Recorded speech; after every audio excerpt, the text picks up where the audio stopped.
Vamos a mais uma aula sobre frações. Nessa segunda aula, nós vamos continuar trabalhando alguns conceitos em relação a frações. Nós vamos aprender como a gente pode fazer com que duas frações tenham o mesmo denominador, que vai ser muito importante quando a gente estiver fazendo, principalmente, operações de adição e subtração com frações. Nós vamos aprender a comparar frações, quer dizer, saber quando uma fração é maior ou menor que a outra fração, e vamos ver também a relação entre as frações e a porcentagem. E com isso nós vamos já iniciar a aprender um pouquinho a fazer cálculos em relação à porcentagem. Então vamos à nossa aula?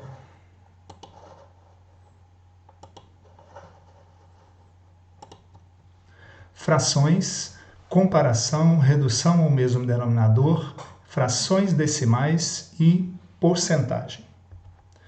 Bom, redução de frações ao mesmo denominador. Reduzir significa fazer ficar igual, né? Então, reduzir as frações ao mesmo denominador, fazer com que elas fiquem com o mesmo denominador. Nós podemos trabalhar essa redução ao mesmo denominador de duas maneiras. Numa delas, usando o mínimo múltiplo comum que nós já aprendemos. Na outra, usando o princípio da equivalência que nós vimos na nossa videoaula anterior. Mas vamos ver primeiro sobre a utilização do mínimo múltiplo comum para fazer com que as frações tenham o mesmo denominador.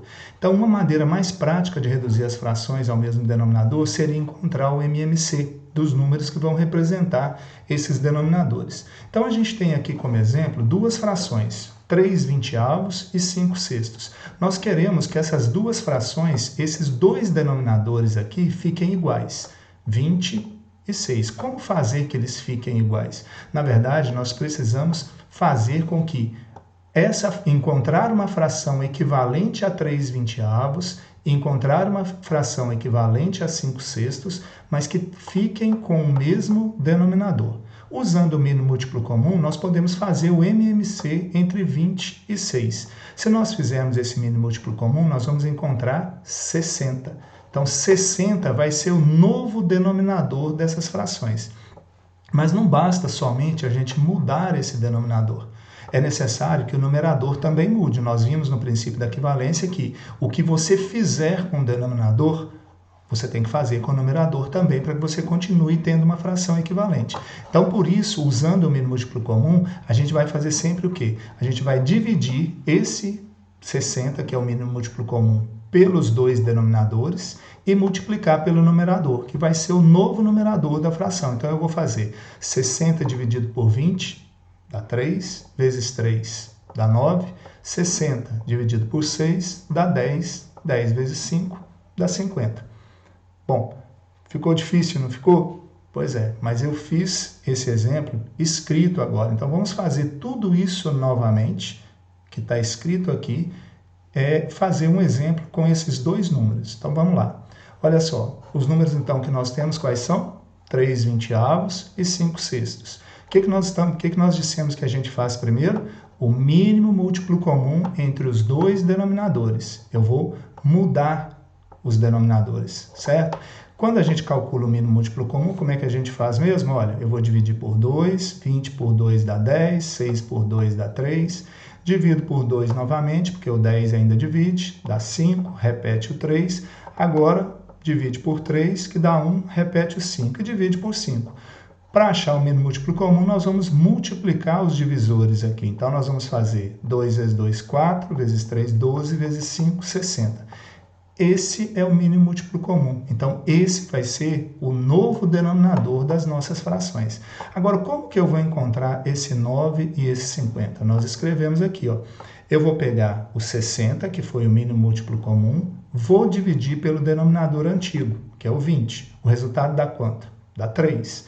Esse resultado eu vou multiplicar pelo numerador antigo também. 3 vezes 3, 9. Então, 9/60. O 60 da segunda fração, eu também vou fazer a mesma coisa. Eu vou fazer 60 dividido por 6, que está aqui, ok? Que vai dar 10. O 10 eu vou multiplicar pelo 5, que dá quanto? 50. Então, agora, 9/60 é equivalente a 3/20 e 50/60 é equivalente a 5/6. Só que elas são equivalentes as frações originais, mas agora elas têm o mesmo denominador. E essa questão de redução ao mesmo denominador vai ser importante para nós para duas coisas. Para fazer comparação de fração, que nós vamos ver dentro de alguns minutos, e principalmente para a gente fazer soma e subtração de frações que tenham denominadores diferentes, que vai ser na nossa terceira aula. Bom, se a gente for usar a equivalência, ao invés de fazer o mínimo múltiplo comum, a gente vai usar o princípio da equivalência. Então, o que a gente faz? A gente pega as duas frações, 3/20 e 5/6, e aí nós vamos analisar. O 20, por qual número eu tenho que multiplicar o 20 e por qual número eu tenho que multiplicar o 6 para que eles deem o mesmo resultado. Então, olha, se eu fizer 20 dividido por 20 vezes 3, eu encontro 60. Se eu fizer 6 vezes 10, eu encontro 60. Então, agora, eu já sei que se eu multipliquei o denominador por 3 para chegar aos 60, eu vou multiplicar o numerador também. 3 vezes 3, 9. Chegamos ao 9. Se eu multipliquei o denominador por 10 para chegar aos 60, eu tenho que multiplicar o numerador também por 10 para chegar aos 50. 50 60avos. Então, aqui nós usamos o princípio da equivalência. O mesmo número que eu multipliquei o denominador vai ser o mesmo número que eu vou multiplicar o numerador. E o objetivo é fazer o quê? Fazer com que esses dois denominadores fiquem iguais. E foi o que nós conseguimos aqui. Bom, a gente vai comparar frações. Então, quando a gente compara duas coisas, o que nós estamos querendo fazer? Nós estamos querendo analisar essas duas coisas e verificar se elas são iguais ou se elas são diferentes. Se elas são iguais, beleza. Se elas são diferentes, uma é maior que a outra. Então, nós vamos comparar frações para saber qual fração representa a maior ou menor quantidade e qual fração vai representar a maior ou menor quantidade de um inteiro. Então, vejam só, nós temos aqui esse exemplo. Olha, se as frações têm o mesmo denominador, eu tenho 3/5 e 1/5. O denominador é o mesmo. Quando o denominador é o mesmo, fica fácil da gente entender até fazendo um desenho. Olha só, eu fiz aqui um desenho para essa primeira fração, 3/5. Ela foi dividida em 5 partes e eu peguei 3. Então, olha, dividi em 5 partes e colori 3. Fiz um inteiro igual, dividi em 5 partes também, só que eu colori uma. Então, qual delas tem a maior quantidade? É claro que é o primeiro desenho, que eu pintei 3 partes e aqui eu só pintei uma parte. Então, quer dizer que 3/5 é maior que 1/5, certo? Mas a gente pode analisar também simplesmente olhando os numeradores, né? 5 é igual a 5, os denominadores são iguais, então vai ser maior aquela que tiver o maior numerador. E, consequentemente, vai ser menor aquela que tiver o menor numerador, né? Então, aqui nós podemos escrever o quê? 3/5, o sinal aberto para o lado do 3/5, porque ele é maior, fechado para o lado do 1/5, porque ele é menor. Então, como é que eu leio aqui? 3/5 é maior que 1/5.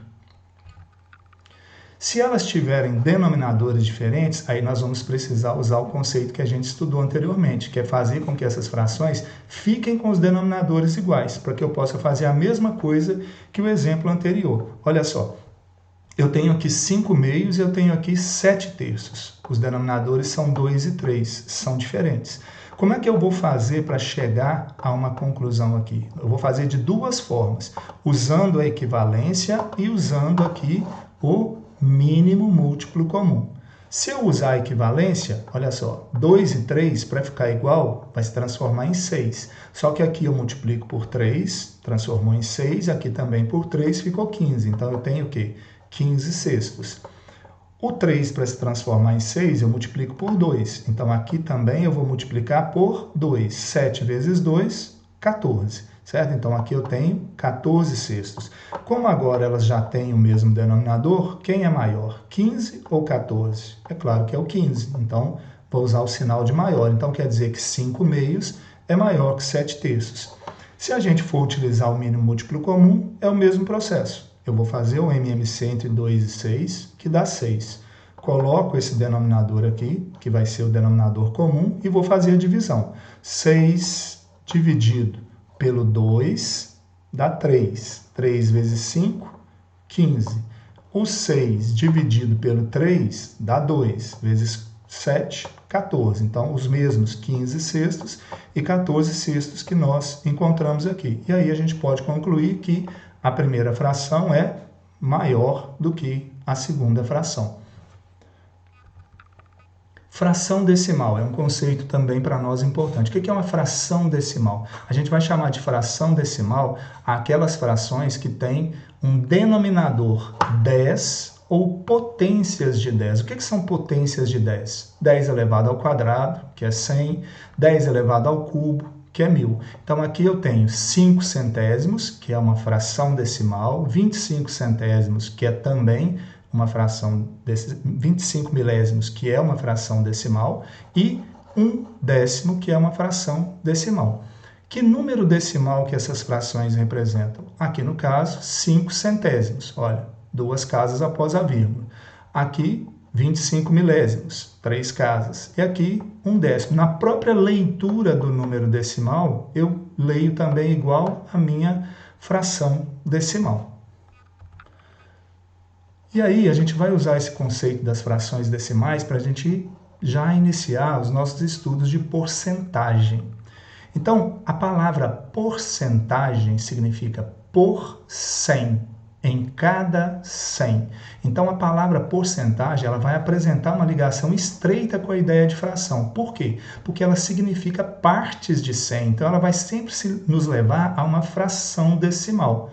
Então, se ela é parte de um todo, então ela é uma fração. Então, a porcentagem ela é uma parte de alguma coisa, né? Então, vamos ver essa relação. Olha só. Quando eu tenho 5 sobre 100, eu tenho 5%. Esse símbolo porcento, ele está representado aqui pelo denominador 100. Quando eu tenho 13%, eu tenho 13 sobre 100. Quando eu tenho 99%, eu tenho 99, desculpa, em 100. Se eu tenho 72%, eu tenho 72 em 100, certo? Então, são todas frações decimais com denominador 100. Então, aqui significa o quê? Em cada 100, eu tenho 5. É o significado de 5%. Em cada 100 partes, eu tenho 13%. Em cada 100 partes, eu tenho 99. Em cada 100 partes, eu tenho 72 partes. Vamos ver alguns exemplos envolvendo a porcentagem. A gente vai ver esses cálculos aqui, mas a gente vai aprofundar em próximas aulas também. Então, como que a porcentagem pode ser escrita? Como essa porcentagem ela pode ser escrita na forma de fração, nós vamos poder realizar cálculos facilmente envolvendo essas ideias. Vejam só, olha um primeiro exemplo. Sabe-se que 55% dos estudantes de uma sala são do sexo feminino. Como na classe há 40 estudantes, quantas meninas há nessa classe? Então, 55% são meninas. Se tem um total de 40, quantas meninas tem lá? Então, qual que é o nosso objetivo? Saber quanto que 55% representa de quem? De 40. Então, eu vou fazer 55% de 40. Dentro da matemática, a gente já trabalhou essa questão da ideia de toda vez que a gente tem numa representação essa preposição de, né, essa palavrinha de, ela sempre vai ser substituída pela multiplicação. Então, quando eu escrevo 55% de 40, é a mesma coisa que eu escrever 55% vezes 40. O que representa 55%? 55 sobre 100. Então, vai ficar 55 sobre 100 vezes 40. Então, está multiplicando e dividindo. É como se fosse uma expressãozinha numérica. Então, o que nós vamos fazer aqui? Eu vou fazer o 55 vezes o 40 e vou dividir pelo 100. Quanto que dá a multiplicação de 55 por 40? 2.200. Dividindo por 100, 2.200, cortando 2 zeros aqui, vai dar o quê? 22. Então, quer dizer que nessa sala que tem 55% de meninas, sabendo que o total são 40 estudantes, né? O 40 representa 100%, então nessa sala tem 22 meninas. Se eu perguntasse aqui quantos meninos tem na sala, bastava a gente pegar 40 menos 22, que daria o quê? 18 meninos. E se a gente pegar a porcentagem, a gente vai ter o quê? Se 55% são meninas, quer dizer que 45% são o quê? meninos. Então, 55% representa 22, 45% vai representar o quê? A diferença, que seria 18. Olha o exemplo 2, eu quero calcular 36% de 125. Já não está no probleminha, mas já está escrito o cálculo. Então, o que eu vou fazer? 36% de 125, trocando o de pelo vezes, nós vamos ter 36 sobre 100, que é uma fração, vezes 125. Multiplicando 36 por 125, dá 4.500. E agora nós vamos dividir por 100. Dividir por 100, podemos cancelar 2 zeros aqui, 2 zeros aqui. Então, 4.500 dividido por 100 vai dar quanto? 45. Então, quer dizer que 36% de 125 é igual a 45.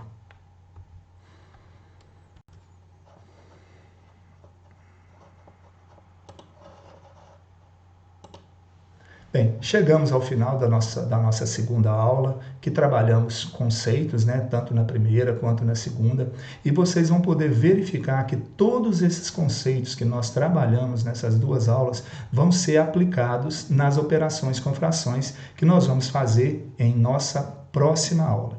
Eu também vou indicar exercícios para vocês fazerem sobre esses conceitos que vão ser importantes para a gente aprofundar melhor, para a gente entender melhor. Vou indicar links de outros professores, de outras videoaulas para vocês assistirem. Gostaria que vocês mandassem todas as dúvidas que vocês têm para que eu possa esclarecer essas dúvidas, certo? Ajudem os colegas que vocês puderem ajudar. Fiquem com Deus, um forte abraço e não deixem de assistir a nossa próxima aula.